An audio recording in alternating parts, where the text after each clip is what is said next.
विश्व प्रसिद्ध जोरंदा महिमा गाधी में वज्राघात गादी मंदिर पूर्वपार्श्व मुखशाला भांगिला। ढेंकानाल जिला विश्व प्रसिद्ध जोरंदा महिमा गादी ठारे रविवार विलंबित रात्र में वज्राघात हो गादी मंदिर पूर्व मुखशाला दधि नौदटी संपूर्ण भांगी जाइछि।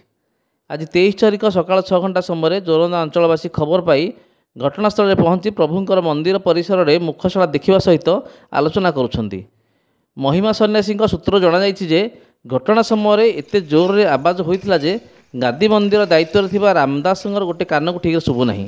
महिमा गादीर छोट छोट मंदिर गुड़ी सरकार पक्षर आर्थिक व्यवस्था कराई अंचलवासी दाबी जणाइछंती।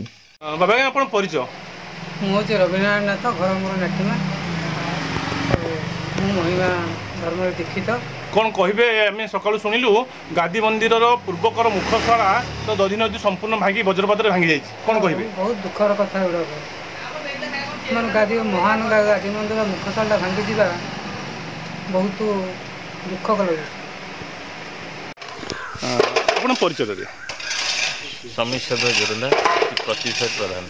कौन कहे आज वज्रपात हो गादी मंदिर पूर्वद्वार मुखशाला दधि नदी भांगी ठीक राति 10:30 समय एक वज्राघात बहुत जोर से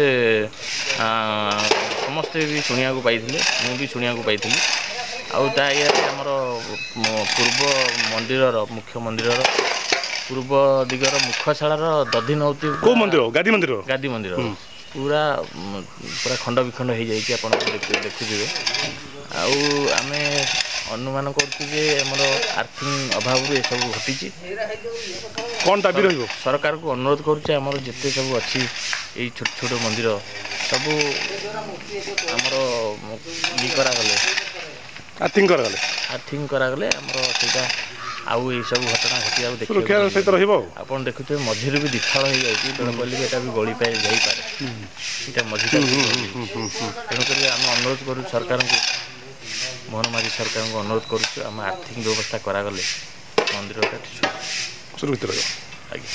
ढेंकानाल सौम्यरंजन महांती का रिपोर्ट नागराज न्यूज।